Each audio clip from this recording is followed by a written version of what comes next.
Welcome to Bioline Study Tour. Myself RSS Kalsaria and I am working as an assistant professor in microbiology department at Sakralchand Patel University. So today we have one more interesting topic, that is DNA replication in prokaryotes. So in this video you will get idea how DNA replication occur, and this is a very important process which is an essential part of inheritance, or we can say genetic material of any bacteria. So जब भी cell division होता है तो as we know के one cell divide into two cell, so this is the prime requisite step, that is DNA synthesis और DNA replication. So normally DNA replication क्या है?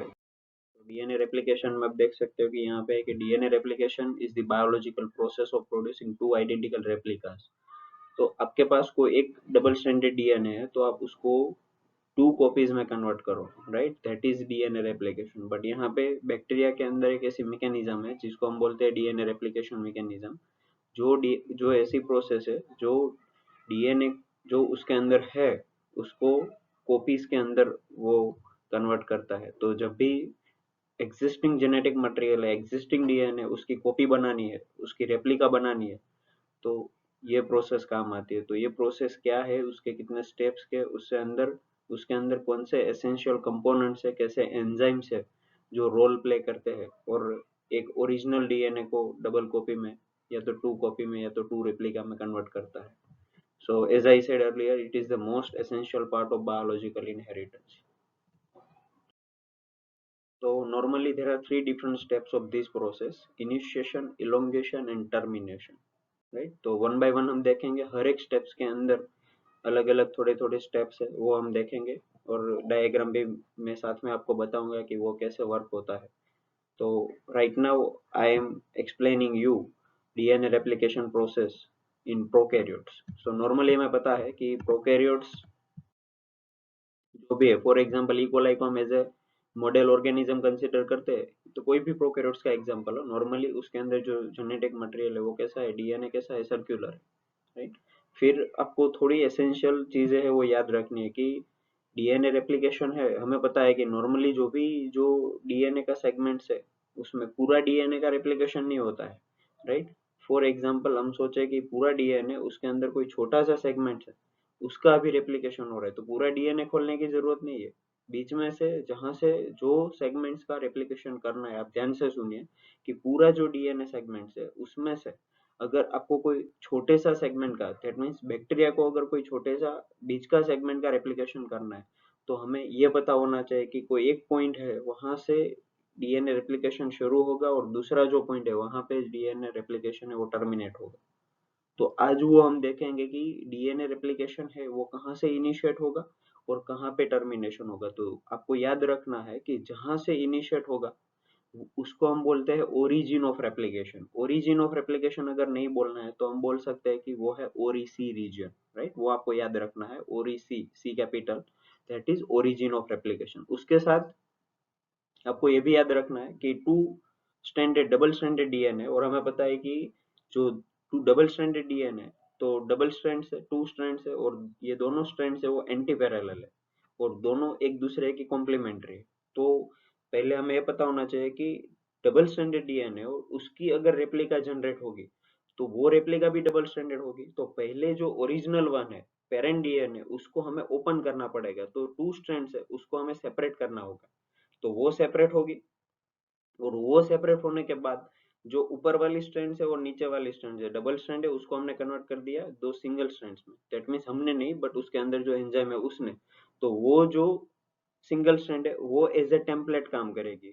तो वो ओरिजिनल वन एक स्ट्रैंड रहेंगी और वो स्ट्रैंड के ऊपर एक नई स्ट्रैंड सिंथेसिस होगी. इसी तरह नीचे वाली जो स्ट्रैंड है उसके ऊपर एक स्ट्रैंड सिंथेसिस होगी. तो in the results, at the end of replication we will get replica, but वो जो रेप्लिकास मिलेगा उसमें एक स्ट्रैंड होगी वो पेरेंटल होगी, एक स्ट्रैंड होगी वो न्यूली सिंथेसाइज्ड स्ट्रैंड होगी. सो इसको हम बोलते हैं semi conservative mode of replication, right. तो जो भी डीएनए होता है, जो भी डीएनए डुप्लीकेट फॉर्म होता है, उसमें एक स्ट्रैंड होती है वो ओरिजिनल पेरेंट स्ट्रैंड होती है और दूसरी होती है वो न्यूली सिंथेसाइज्ड स्ट्रैंड होती है. So this is how these are the basic information. और भी थोड़ी बेसिक इंफॉर्मेशन है वो मैं आपको दूंगा आगे. तो उसके साथ आप देखिए और साथ में आप नोट में लिखते भी जाइए कि क्या क्या कौन सी चीजें आपको अंदर ऐड करनी है। तो मैंने जैसा आपको बताया कि अगर आपके पास double standard, that means bacteria के पास डबल स्टैंडर्ड डीएनए, और वो डबल स्टैंडर्ड डीएनए की पहला स्टेप है कि हमें जहां से शुरू करना है, दैट मीन्स बैक्टीरिया जहां से भी रेप्लिकेशन शुरू करेगा वो है origin of replication, that is oriC. But वो इनिशिएशन प्रमोट कौन करेगा वो हमें जानना है, और टर्मिनेट कौन करेगा वो भी हमें जानना है। तो यहाँ पे पहली चीज है कि ओपन करना। तो ओपन करेंगे उसको सिंपल हमारी लैंग्वेज में बोलते हैं हाउ डीएनए अनजिप, राइट। हमारी बैग है उसकी हम चेन खोलते हैं तो हम कुछ चीज अंदर से निकाल पाएंगे। सो यहाँ पे आप देखो कि दो तरह का स्ट्रैंड्स आपको दिखाई देगा, एक ब्लू कलर का है एक पिंक कलर का है। वहां पे आप देखो कि एक स्ट्रैंड है वो 3 प्राइम टू 5 प्राइम डायरेक्शन है, अनदर स्ट्रैंड है ब्लू कलर की वो 5 प्राइम टू 3 प्राइम स्ट्रैंड। तो पहले आप इमेजिन करो कि ये जो टुकड़ा था अभी यहाँ पे सेपरेट हुआ, अब ये वाला जो रीजन है वहां पे आप देखो कि ये वाला जो रीजन है वहां पे आप देखो कि ये पहले डबल स्ट्रैंडेड था, बट जब रेप्लिकेशन शुरू हुआ तब ये अनजिप हुआ। तो अनजिप करने के लिए कोई एंजाइम है जो डीएनए को अनवाइंड करता है, ठीक है। तो वो अभी हम देखेंगे। तो यहाँ पे तीन स्टेप्स है, initiation, elongation and termination. But यहाँ पे हम पहला स्टेप शुरू करते हैं इनिशिएशन। इनिशिएशन में पहला है स्टेप वन। स्टेप वन में सिंपल क्या है आपको ध्यान से सुनना है और साथ में थोड़ा थोड़ा लिखते जाना है स्टेप्स में। तो पहला स्टेप है कि डीएनए का बाइंडिंग होता है किसके साथ, initiator protein complex. Initiator protein complex का नाम है डीएनए ए। ये डीएनए ए है वो क्या है, इनिशिएशन रेप्लिकेशन फैक्टर, उसको हम ये भी बोल सकते हैं इनिशिएशन रेप्लिकेशन फैक्टर, जो रेप्लिकेशन को इनिशिएट करने का प्रमोशन देता है, राइट। तो हमें अगर बोले कि भाई पूरा डीएनए का डबल स्ट्रैंडेड टुकड़ा है पर बीच में कोई सेगमेंट है वहां से रेप्लिकेशन शुरू हुआ है, तो पर वहां से रेप्लिकेशन शुरू करना है वो कौन प्रमोट करता है, तो वो प्रमोट करता है ये डीएनए ए प्रोटीन। मैं क्या बोल रहा हूँ, डीएनए ए प्रोटीन, राइट। वो इनिशिएशन रेप्लिकेशन फैक्टर का काम करता है, जो हम बोल सकते हैं कि वहां से अब शुरुआत होगी, कि वहां से अब वो पॉइंट से, that means origin of replication, oriC वाला जो रीजन है वहां से ये जो डबल स्ट्रैंडेड डीएनए वो अनवाइंड होगा। दैट मीन्स कि ओरिसी वाला जो रीजन है, ओरिजिन ऑफ रेप्लिकेशन है, वहां से डीएनए का अनवाइंडिंग होना शुरू होगा, बट वो प्रमोट कौन करेगा अनवाइंडिंग का, डीएनए ए प्रोटीन। अब आता है हेलिकेज एंजाइम, जिसको हम डीएनए बी भी बोल सकते हैं। ये एंजाइम ऐसा है जो डबल स्ट्रैंडेड डीएनए को खोलता है और दोनों स्ट्रैंड्स को अनवाइंड करता है, दोनों स्ट्रैंड एक दूसरे से छुट्टी होती है, राइट। तो वो कहाँ से शुरू करता है, हेलिकेज एंजाइम, हम कह सकते हैं ओरिसी या तो ओरिजिन ऑफ रेप्लिकेशन, और हमें रिजल्टिंग डीएनए हेलिकेज क्या करेगा, टू स्ट्रैंड्स को सेपरेट करेगा, ठीक है। अब उसके साथ आता है कि यहाँ पे देखो आप सब साथ में काम कर रहे हैं। पहले आ गया डीएनए जो रेप्लिकेशन इनिशिएशन फैक्टर है, वो ओरिसी वाला रीजन है वहां पे दो स्ट्रैंड्स को सेपरेट करेगा। हेलिकेज आ गया, वो पूरी स्ट्रैंड्स को सेपरेट करेगा जहां तक रेप्लिकेशन करना है, उसको भी आगे कोई स्टॉप करने वाला है बट वो एट द एंड हम देखेंगे, ठीक है। अब आता है एसएसबी, सिंगल स्ट्रैंड। मैं अभी ये डायग्राम में आपको दिखाता हूँ कि एसएसबी एक सिंगल स्ट्रैंडेड बाइंडिंग प्रोटीन। देखो नाम ही ऐसा है कि single stranded binding, that means पहले डबल स्ट्रैंड था तो तब वो बाइंड नहीं हो सकता था, फिर हेलिकेज ने उसको सिंगल स्ट्रैंड में कन्वर्ट कर दिया, ठीक है। जो रीजन का रेप्लिकेशन करना था तो बीच वाला रीजन था उसको सिंगल स्ट्रैंड में कन्वर्ट कर दिया। अब एसएसबी आ जाएगी, सिंगल स्ट्रैंडेड बाइंडिंग प्रोटीन, वो सिंगल स्ट्रैंड बाइंडिंग जिसको शॉर्ट में बोलते हैं एसएसबी प्रोटीन, वो बाइंड हो जाएगा। अब उसका फंक्शन क्या है कि हमें पता है कि डबल स्ट्रैंडेड डीएनए था वो एक दूसरे के साथ टाइटली बाइंड हुआ था, अब वो सेपरेट होगा, ठीक है। फिर हमें ध्यान रखना है कि ये जो दोनों स्ट्रैंड सेपरेट हुए हैं वो ब्रेक ना हो जाए, उसका फिर से रिवाइंडिंग ना हो जाए, क्योंकि वो रिवाइंड हो जाएगा अगर एसएसबी नहीं होगा। तो ये एसएसबी प्रोटेक्ट करता है डीएनए को ब्रेक होने से, उसको रिवाइंड होने से, या तो हम बोल सकते हैं रीनेचुरेशन से, ठीक है। तो एसएसबी की वजह से डीएनए फिर से रिवाइंड नहीं हो सकता है जब तक रेप्लिकेशन खत्म नहीं होगा तब तक। अब देखो कि जब double stranded DNA single strand में कन्वर्ट करता है तो एसएसबी तो प्रोटेक्ट करता है, बट उसके साथ जब भी डबल स्ट्रैंडेड डीएनए का सिंगल स्ट्रैंड में सेपरेशन होता है तब टॉर्सनल स्ट्रेस क्रिएट होता है, और ये torsional stress sometime break the DNA और रीनेचुरेट द डीएनए। तो ऐसे समय में टोपोआइसोमरेज 1 एंड 2, जिसको हम डीएनए गायरेज भी बोल सकते हैं, वो आएगा और ये टॉर्सनल स्ट्रेस को रिड्यूस करेगा। तो अभी देखो कि ये मैकेनिज्म डीएनए को कितनी प्रोटेक्ट करती है। तो आप देखो कि यहाँ तक हमने कितना देखा, ये इनिशिएशन है कि इनिशिएट करना रेप्लिकेशन। तो पहले आ गया डीएनए, डीएनए वो क्या करेगा, रेप्लिकेशन इनिशिएशन फैक्टर है, जो ओरिसी या तो ओरिजिन ऑफ रेप्लिकेशन जो पॉइंट है वहां से रेप्लिकेशन शुरू करेगा, ऐसा प्रमोशन देगा। अब आएगा हेलिकेज, हेलिकेज आके अनवाइंड करेगा डीएनए, जैसे अनवाइंड करेगा तो प्रोटेक्ट करना है डीएनए, वरना ये सेपरेट करा हुआ डीएनए है, जो डीएनए हेलिकेज ने सेपरेट किया है वो डीएनए वो ब्रेक हो जाएगा, उसका रीनेचुरेशन हो जाएगा, उसके अंदर टॉर्सनल स्ट्रेस क्रिएट होगा। ठीक है, तो ये जो टॉर्सनल स्ट्रेस क्रिएट होगा उसको रिड्यूस करने के लिए एंजाइम्स आते हैं, topoisomerase 1 and we can say 2 और we can say DNA gyrase, जो ये टॉर्सनल स्ट्रेस को रिड्यूस करता है और जो सेपरेट हुआ है डीएनए, सिंगल स्ट्रैंड में डीएनए कन्वर्ट हुआ है उसका प्रोटेक्शन करेगा। इनिशिएशन में और एक चीज है, अब दो स्ट्रैंड सेपरेट हो गई, यू कैन जस्ट इमेजिन कि डबल स्ट्रैंडेड डीएनए थोड़ा सेपरेशन हो गया है। मैं आगे वाला डायग्राम आपको बाद में दिखाता हूँ। तो सिंपल क्या है कि दो स्ट्रैंड सेपरेट हुआ, अब जो दो स्ट्रैंड सेपरेट हुई तो हमें पता है कि डीएनए रेप्लिकेशन कौन सी डायरेक्शन में होगा, ये आपको याद रखना है। डीएनए रेप्लिकेशन होगा 5 प्राइम टू 3 प्राइम डायरेक्शन, कौन सी डायरेक्शन में होगा, 5 प्राइम टू 3 प्राइम डायरेक्शन। ठीक है, तो मैं आगे डायग्राम में भी आपको एक्सप्लेन करता हूँ। तो हमें याद रखना है कि अब हमें डीएनए बनाना है, तो डीएनए कैसे बनेंगे, डीएनए पॉलीमराइजेशन प्रोसेस से बनेगा। डीएनए पॉलीमराइजेशन क्या है, DNA polymerization is the process of making DNA polymer. तो हमें पता है कि जैसे protein is considered as polymer of amino acid, likewise DNA nucleic acid है, तो वो किसका पॉलीमर है, न्यूक्लियोटाइड्स।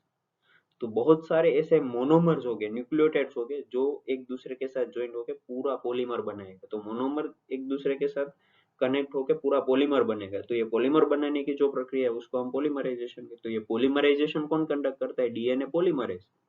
तो अब हमें पता चला कि ये जो पूरी प्रोसेस है रेप्लिकेशन, वो कौन, डीएनए को नया बनाना है। स्ट्रैंड जो दो स्ट्रैंड सेपरेट हुई उसके सामने एक नई स्ट्रैंड सिंथेसाइज करनी है, तो वो कौन करेगा, डीएनए पॉलीमरेज। तो अब डीएनए पॉलीमरेज को बाइंड होना पड़ेगा। अब डीएनए पॉलीमरेज को बाइंड होगा तो वो कौन सी साइड पर बाइंड होगा, तो उसको एक स्पेशल रिक्वायरमेंट चाहिए, वहां पे ही डीएनए पॉलीमरेज लैंड करेगा और वहां से ही डीएनए पॉलीमरेज पॉलीमराइजेशन स्टार्ट करेगा। तो पहले तो डीएनए पॉलीमरेज को बाइंड होने के लिए एक स्पेसिफिक साइट चाहिए और वो है प्राइमर। बट प्राइमर बनाएगा कौन, हमें पता है कि डीएनए पॉलीमरेज आरएनए प्राइमर के साथ बाइंड होगा, पर आरएनए प्राइमर को कौन बनाएगा, तो उसके लिए एक एंजाइम है प्राइमेज। तो प्राइमेज नाम का जो एंजाइम है, तो यहाँ पे आप देखो कि लिखा है कि द एंजाइम डीएनए प्राइमेज। ये डीएनए प्राइमेज या तो हम उसको सिंपली बोल सकते हैं आरएनए पॉलीमरेज। ये आरएनए पॉलीमरेज है, उसका रोल क्या है कि आरएनए पॉलीमरेज बनाता है आरएनए का टुकड़ा, जिसको हम बोलते हैं आरएनए प्राइमर।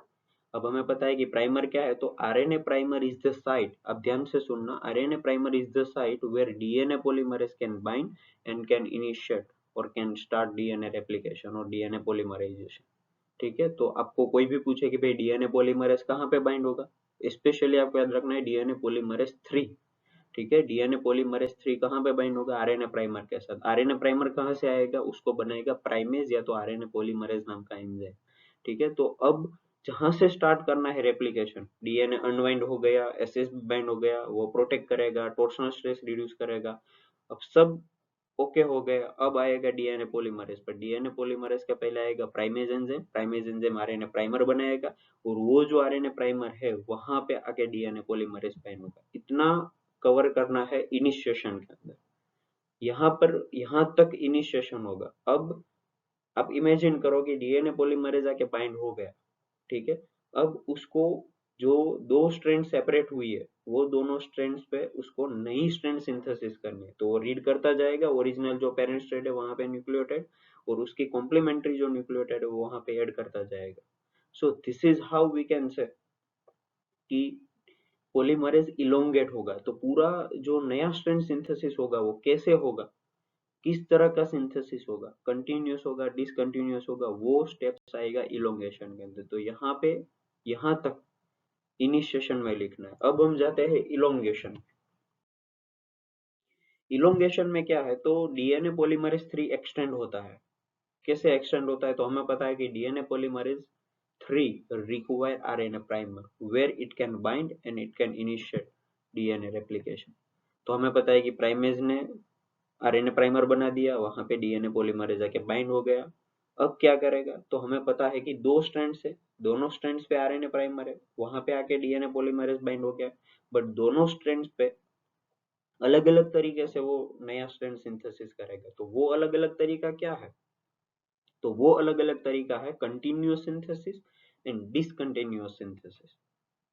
तो आपको ये याद भी रख लेना है और मैं आपको समझाऊंगा भी कि कंटिन्यूअस एंड डिसकंटिन्यूअस सिंथेसिस क्या है। आपको बोले कि भाई डीएनए स्ट्रैंड सेपरेट हो गया, आरएनए प्राइमर आ गया, प्राइमेज ने ऐड कर दिया आरएनए प्राइमर, आरएनए प्राइमर दोनों स्ट्रैंड पे ज्वाइंट हो गया। अब दोनों जो आरएनए प्राइमर है वहां पे आके डीएनए पॉलीमरेज बाइंड हो गया।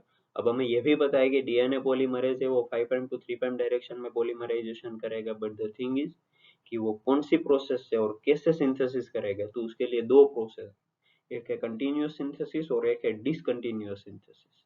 ये मैं पहले आपको समझा देता हूँ कि कंटिन्यूअस सिंथेसिस है उसको हम बोलेंगे लीडिंग स्ट्रैंड सिंथेसिस, और डिसकंटिन्यूअस सिंथेसिस है उसको हम बोलेंगे लैगिंग स्ट्रैंड सिंथेसिस। तो ये आपने सुना होगा leading strand and lagging strand. तो लीडिंग स्ट्रैंड सिंथेसिस करना और lagging strand synthesis. Leading that is continuous की फॉर एग्जांपल एक सेगमेंट है, यहाँ पे फॉर एग्जांपल आरएनए प्राइमर है, तो आरएनए प्राइमेज पूरा आके आरएनए प्राइमर है वहां पे पॉलीमरेज होगा, वो पॉलीमरेज पूरा एक्सटेंड होगा और पूरा कंटिन्यूअस सिंथेसिस बिना रुके अप टू टर्मिनेशन पॉइंट वो सिंथेसिस कर देगा। बट जो नीचे वाला दूसरा है वहां पे ऐसा नहीं है, वहां पे डिसकंटिन्यूअस सिंथेसिस है, वहां पे लेगिंग स्ट्रैंड सिंथेसिस है। तो वहां पे कैसा होगा कि फॉर एग्जांपल वहां पे भी 5 प्राइम टू 3 प्राइम डायरेक्शन है, ठीक है। तो वहां पे क्या होगा कि वहां पे ऑलरेडी प्राइमेज ने आरएनए पॉलीमरेज है, तो प्राइमेज ने आरएनए प्राइमर ऐड किया है, वहां पे पॉलीमरेज आके बाइंड होगा। तो पर वो क्या करेगा, एक यहाँ पे आरएनए प्राइमर होगा, एक यहाँ पे आरएनए प्राइमर होगा, एक यहाँ आरएनए प्राइमर होगा, यहाँ पे आरएनए प्राइमर होगा। तो वो हर एक आरएनए प्राइमर पे डीएनए पॉलीमरेज बाइंड होगा और टुकड़े टुकड़े में नए नए स्ट्रैंड सिंथेसिस करेगा। तो वहां पे क्या था, कंटिन्यूअस सिंथेसिस था कि डीएनए पॉलीमरेज आरएनए प्राइमर के साथ बाइंड होकर पूरा कंटिन्यूअस सिंथेसिस कर दिया। बट नीचे ऐसा नहीं है, नीचे क्या हुआ कि यहाँ पे आरएनए प्राइमर है, यहाँ पे आरएनए प्राइमर है, यहाँ पे आरएनए प्राइमर है, यहाँ पे आरएनए प्राइमर, वहां पे पॉलीमरेज जाके टुकड़े टुकड़ा टुकड़ा ऐसा बना देगा। और फिर ये जो टुकड़ा टुकड़ा नया बना है उसको ज्वाइन करेगा तो पूरा स्ट्रैंड कंप्लीट हो जाएगा। तो आपको ये याद रखना है। मैं डायग्राम में आपको साइंटिफिक डायग्राम में साइंटिफिक वे से एक्सप्लेन करता हूँ, बट आपको सिंपल ये वर्ड समझना है कि कंटिन्यूअस एंड डिसकंटिन्यूअस। तो लीडिंग स्ट्रैंड है वो कंटिन्यूअस सिंथेसिस है और लैगिंग स्ट्रैंड और डिसकंटिन्यूअस सिंथेसिस। अब यहाँ पे क्या लिखा है, तो आप देखो यहाँ पे लिखा है कि टेम्पलेट स्ट्रैंड, हमें पता है कि जो डबल स्ट्रैंडेड डीएनए जिसका रेप्लिका करना है, तो जो ओरिजिनल स्ट्रैंड है वो दोनों स्ट्रैंड सेपरेट हुआ तो वो दोनों स्ट्रैंड से वो टेम्पलेट की तरह काम करेगी।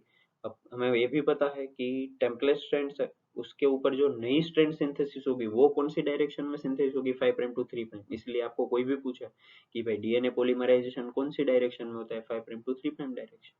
तो यहाँ पे देखो कि on the template strand with 3 prime to 5 prime orientation, ये टेम्पलेट स्ट्रैंड का ओरिएंटेशन है। डीएनए पॉलीमराइजेशन और नया डीएनए बनता है उसका नहीं, ठीक है। तो DNA polymerase enzyme 5 prime to 3 prime direction में सिंथेसिस करेगा, तो 5 प्राइम टू 3 प्राइम में सिंथेसिस करने के लिए ऊपर कौन सा ऑपोजिट डायरेक्शन चाहिए, 3 प्राइम टू 5 प्राइम। तो यहाँ पे लिखा है कि आपको कोई पूछे कि भाई टेम्पलेट कौन सी डायरेक्शन में रहेगा, 3 प्राइम टू 5, तो यहाँ पे 3 है और यहाँ पे 5 है। तो यहाँ पे 3 है तो वहां पे ऑपोजिट स्ट्रैंड जो नई बनेगी वो 5 में टू 3 प्राइम होगी, ठीक है। तो टेम्पलेट का ओरिएंटेशन क्या रहेगा, 3 प्राइम टू 5 प्राइम। और पॉलीमराइजेशन में नया डीएनए बनेगा वो कौन सी डायरेक्शन में बनेगा, 5 प्राइम टू 3 प्राइम। तो यहाँ पे लिखा है कि on the template strand with 3 prime to 5 prime orientation new DNA is made continuously, continuous synthesis होगा, कोई भी ब्रेक नहीं रहेगा, कोई फ्रेगमेंट्स जनरेट नहीं होंगे, पूरा कंटीन्यूअस सिंथेसिस। और वो जो कंटीन्यूअस सिंथेसिस है वो कौन बनाएगा, डीएनए पॉलीमरेज 3, जो कॉम्प्लीमेंट्री न्यूक्लियोटाइड ऐड करता रहेगा और नया डीएनए वो एक पेरेंट वाली स्ट्रैंड थी और उसके सामने कॉम्प्लीमेंट्री स्ट्रैंड बना देंगे। ये कंटीन्यूअस सिंथेसिस है, उसको हम लीडिंग स्ट्रैंड सिंथेसिस भी बोल सकते हैं। बट लैगिंग स्ट्रैंड में, तो इस डायग्राम में मैं आपको दिखाता हूँ यहाँ पे कि देखो कि डबल स्ट्रैंडेड डीएनए, आप देखो एक डार्क ब्लू लाइन है, एक लाइट ब्लू लाइन, ठीक है। तो ये डार्क ब्लू लाइन है वो यहाँ पे आप देखो कि ये सेपरेशन हुआ, ये पोर्शन जो यहाँ पे सेपरेट हुआ, ठीक है। ये ओपन जो हुआ वो स्ट्रक्चर्स को हम रेप्लिकेशन फोर्क बोलते हैं, यहाँ वाला जो रीजन है, ठीक है। और ये ब्लू लाइन है डार्क, ये लाइट ब्लू लाइन है, वो दोनों टेम्पलेट स्ट्रैंड की तरह काम करेगी अभी तक जो मैंने आपको एक्सप्लेन किया, ठीक है। और एक चीज आप यहाँ पे देखो कि ये ओरिएंटेशन के मैं अभी आपको समझा रहा था, ओरिएंटेशन इंपॉर्टेंट है क्योंकि सिंथेसिस कौन सी डायरेक्शन में हो रहा है, नया डीएनए कौन सी डायरेक्शन में बन रहा है, 5 प्राइम टू 3 प्राइम डायरेक्शन में, ठीक है। बट यहाँ पे देखो कि ये टेम्पलेट स्ट्रैंड्स है, ठीक है, ये वाली लाइट ब्लू वाली जो मैं आपको लाइटर से दिखा रहा हूँ, ये ओरिएंटेशन क्या है, यहाँ पे 3 प्राइम है, यहाँ पे 5 प्राइम होगा, ठीक है। तो 3 प्राइम के ऑपोजिट जो नया ग्रीन कलर का जो कंटिन्यूअस डीएनए बना है वो कौन सी डायरेक्शन में, 5 प्राइम टू 3 प्राइम, जो आप यहाँ पे देख सकते हो, ठीक है। तो ये टेम्पलेट स्ट्रैंड है, उसका कौन सा पॉइंट यहाँ पे रहा, 3 प्राइम, और यहाँ पे होगा 5 प्राइम, ठीक है। Likewise here you can see, likewise here you can see again कि जो नया स्ट्रैंड बना है वो क्या है, 5 प्राइम है, और यहाँ पे क्या होगा, हमें पता है कि 3 प्राइम होगा, ठीक है। So this is how we can understand orientation. इसी तरह आप दूसरी जो टेम्पलेट स्टैंड है, ये light blue colour, dark blue colour के आप देख रहे हो, उसमें यहाँ से ये डायरेक्शन में हो रहा है कि यहाँ से इस तरह जा रहा है, आप देखो। तो ये वाला सेगमेंट से यहाँ पे वो 5 प्राइम है, नया जो डीएनए बन रहा है, और ये वाला है 3 प्राइम, नीचे का लाइन, ठीक है। इसी तरह ये डार्क ब्लू लाइन है वो कौन सी डायरेक्शन में, 3 प्राइम टू 5 प्राइम। तो टेम्पलेट स्ट्रैंड का ओरिएंटेशन कौन सा रहेगा, 3 प्राइम टू 5 प्राइम, और नया डीएनए बनेगा। तो अब देखो यहाँ पे ये कंटिन्यूअस सिंथेसिस हुआ, ये लीडिंग है। इसी तरह लेगिंग, लेगिंग में मैंने आपको बोला कि discontinuous synthesis, discontinuous synthesis means कि ये रेड कलर का जो आप स्क्वायर यहाँ पे देख रहे हो, यहाँ पे ये क्या है, तो ये आरएनए प्राइमर है, जहाँ पे डीएनए पॉलीमरेज बाइंड होगा। तो डीएनए पॉलीमरेज इतना टुकड़ा बनाएगा, इतना टुकड़ा बनाएगा, देखो यहाँ पे इतना टुकड़ा बनाएगा, फिर यहाँ पे टुकड़ा बनाएगा, लाइक भाई यहाँ पे टुकड़ा बनाएगा, और फिर ये जो सेगमेंट्स जनरेट होते हैं, वो सेगमेंट जो फ्रेगमेंट्स है उसको ओकाजाकी फ्रेगमेंट्स बोलते हैं, और ये ओकाजाकी फ्रेगमेंट्स है वो फिर ज्वाइंट हो जाएगा और पूरा डीएनए कंप्लीट हो जाएगा। तो आपको याद रखना है कि जब भी डीएनए सिंथेसिस होता है इलोंगेशन स्टेप में, तो इलोंगेशन स्टेप्स में आपको याद रखना है कि एक लीडिंग कंटिन्यूअस सिंथेसिस होता है और एक लैगिंग जो डिसकंटिन्यूअस सिंथेसिस होता है, जिसमें ओकाजाकी फ्रेगमेंट्स जनरेट होते हैं, फिर बाद में ये ओकाजाकी फ्रेगमेंट एक दूसरे के साथ कनेक्ट होके पूरा कंटिन्यूअस सिंथेसिस, पूरा कंटिन्यूअस स्ट्रैंड बन जाएगा, ठीक है। तो ये आपको याद रखना है। आपको ये भी क्वेश्चन पूछ सकते हैं कि भाई ओकाजाकी फ्रेगमेंट्स है वो किसके अंदर बनते हैं, वो आपको बोलना है कि जब डिसकंटिन्यूअस सिंथेसिस होता है, जब लैगिंग स्ट्रैंड सिंथेसिस होता है, तब ओकाजाकी फ्रेगमेंट्स जनरेट होते हैं। फिर ये ओकाजाकी फ्रेगमेंट्स जो बने, वो ओकाजाकी फ्रेगमेंट के बीच में जो गैप है वहां पे नया डीएनए ऐड होके पूरा कंटिन्यूअस स्ट्रैंड बन जाएगा। सो इसी तरह हमें एक सेगमेंट में से दो स्ट्रैंड सेपरेट हुआ और दोनों स्ट्रैंड्स पे हमें अलग अलग नया नया डीएनए मिल गया। तो रिजल्टिंग आपको जो भी डीएनए मिलेगा वो डीएनए में एक ओरिजिनल स्ट्रैंड रहेगा, ये लाइट ब्लू कलर का देख रहे हो, और एक ग्रीन कलर का नया स्ट्रैंड। तो उसको semi conservative 50% original, 50% newly synthesized. Likewise ये वाला स्टैंड है, वहां पे भी सेम चीज है, एक डार्क ब्लू कलर का वो टेम्पलेट है ओरिजिनल, और दूसरा नया बना, ठीक है, वो 50%। That is again semi conservative mode of replication. तो यहाँ पे मैंने आपको लीडिंग और लैगिंग समझा दिया। फिर से आप यहाँ पे देख लो कि लैगिंग स्ट्रैंड में भी सेम चीज है कि ऑन द टेम्पलेट स्ट्रैंड, ठीक है, तो वहां पे भी फिर 5 प्राइम टू 3 प्राइम डायरेक्शन में सिंथेसिस होगा, बराबर। बट यहाँ पे क्या होगा, मल्टीपल प्राइमर्स आर सिंथेसाइज। देखो प्राइमर्स ने मल्टीपल प्राइमर्स बनाए, और ये जो मल्टीपल प्राइमर्स बनाए उसके अंदर क्या किया, तो मल्टीपल प्राइमर्स अलग अलग जगह पे गए, अलग अलग जो मल्टीपल प्राइमर्स बने उसके ऊपर डीएनए पॉलीमरेज बाइंड हुआ, और पॉलीमरेज बाइंड होके फिर उसने क्या किया, ये छोटे छोटे सेगमेंट से वो सिंथेसिस किए, ये सेगमेंट्स को हम ओकाजाकी फ्रेगमेंट्स बोलेंगे, और ये जो ओकाजाकी फ्रेगमेंट्स है वो बाद में ज्वाइन होकर पूरा कंटिन्यूअस स्ट्रैंड बन जाएगा, ठीक है। वो भी कहाँ पे बनेगा, 5 प्राइम टू 3 प्राइम डायरेक्शन, ठीक है। तो अगेन आपको यहाँ पे लिखना है, क्या लिखोगे आप यहाँ पे, ये इरेज कर देना, यहाँ पे अगेन आपको लिखना है 3 प्राइम टू 5 प्राइम डायरेक्शन, ठीक है। तो टेम्पलेट स्ट्रैंड का कौन सा ओरिएंटेशन रहेगा, 3 प्राइम टू 5 प्राइम, और नया जो स्ट्रैंड बनेगा उसका क्या रहेगा, 5 प्राइम टू 3 प्राइम, ठीक है। सो अब देखो कि यहाँ तक इलोंगेशन स्टेप में डीएनए पॉलीमरेज एक्सटेंड हुआ, इलोंगेट हुआ, और दोनों स्ट्रैंड्स में नया स्ट्रैंड सिंथेसाइज कर दिया, ओकाजाकी फ्रेगमेंट्स भी मिल गए।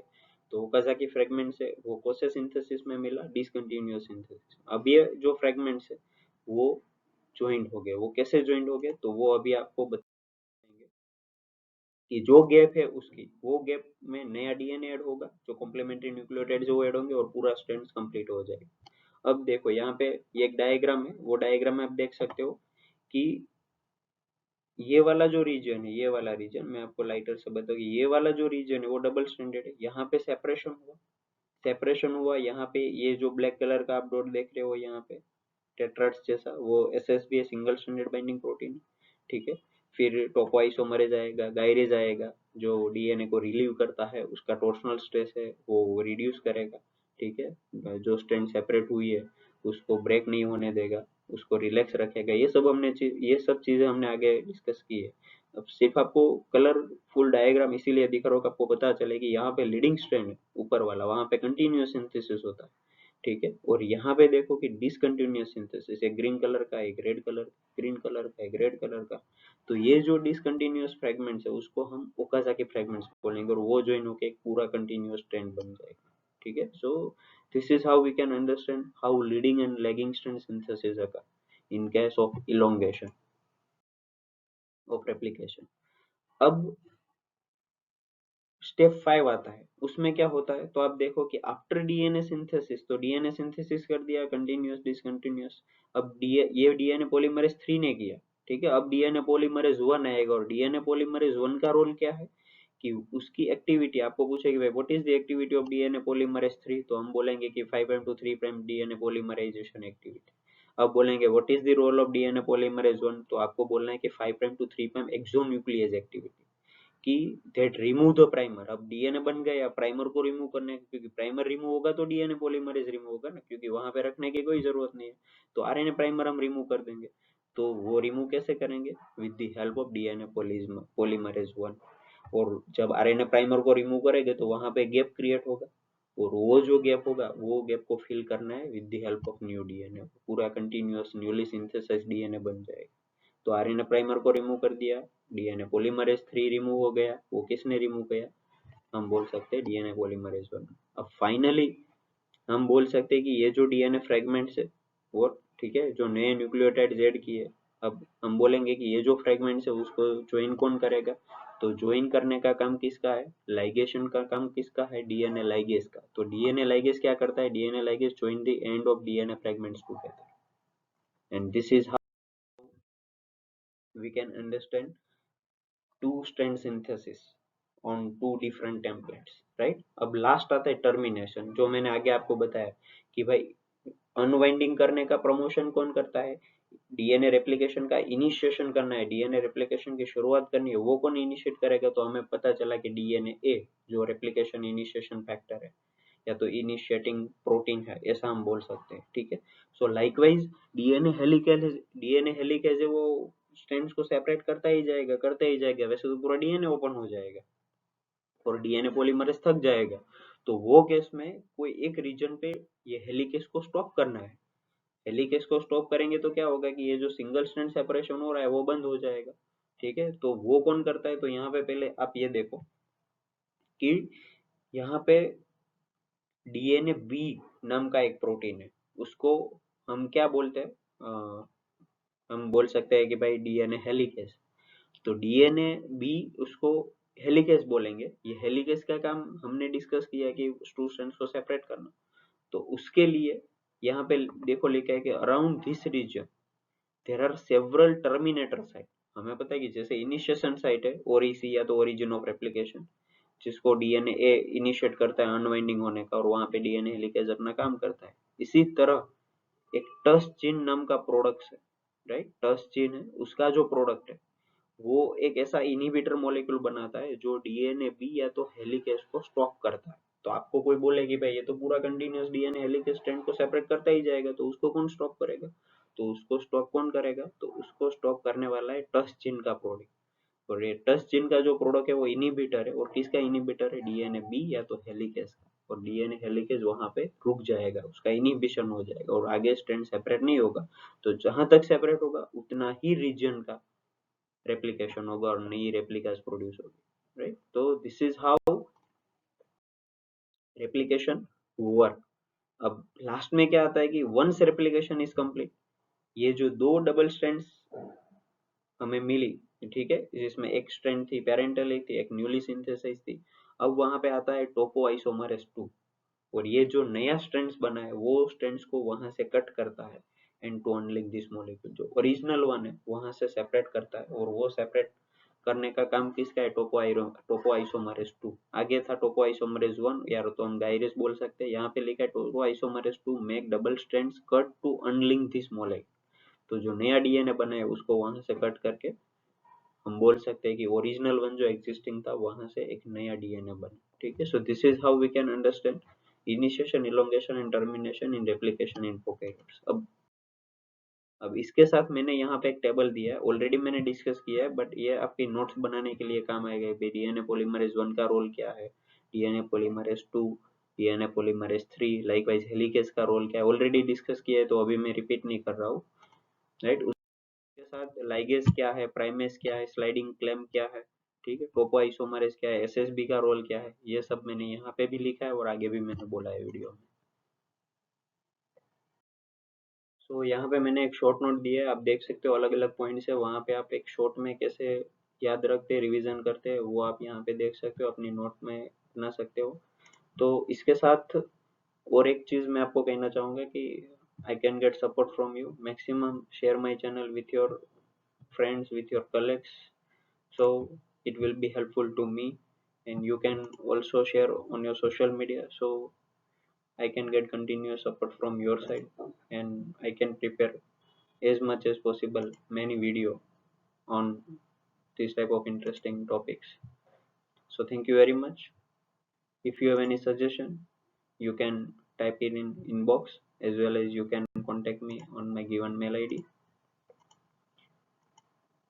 So आगे और दो वीडियो में डालने जा रहा हूँ, वो है ट्रांसक्रिप्शन और ट्रांसलेशन। 2-3 दिन में आ जाएंगे आपके पास ये वीडियो। तो thank you very much, thank you for giving your valuable support.